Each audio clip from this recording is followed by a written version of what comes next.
Ben James ydw i, rwy'n first generation farmer, ffarmo fan hyn gyda'n wraig, jyst tu allan i Lampeter, ffarmo defed. Gan bod fi'n first generation farmer a gôl yw bod gytre full time, o'n i moyn mas i gweld ffermwyr arall oedd gytre full time a beth oedd y point of difference nhw.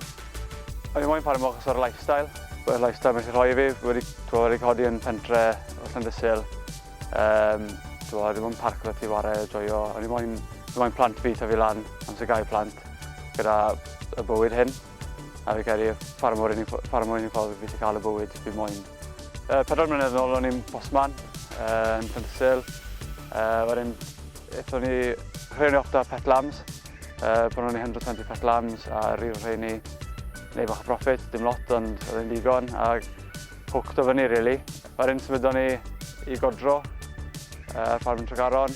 Symudon ni ôl i fan hyn yn Blaenplwyf fan hyn 2 blynedd yn ôl. A ni nawr yn rento canerw fan hyn. Be fi'n dweud fwyaf oedd bod os chi moyn opportunities, os chi moyn progreso, mae rhaid symud. Mae rhaid mynd mas a wylo am gyfleoedd. Bant, rili, mae rhaid mynd mas a gweld systemau wahanol, siarad â wahanol pobl. Newch chi ddim byd rili yn sefyll yn llonydd. Peth arall fi'n mas oedd bod byw fan hyn yn Gorllewin Cymru. Yn livestock area, mae rent yn mynd i bod yn hynod o drud. A sen ni'n byw neu symud i Lloegr yn arable areas, mae rent chep, neu dim byd rili. So mae dan nhw'r cyfle i mynd mwy o arian yn gynt na beth ni fan hyn.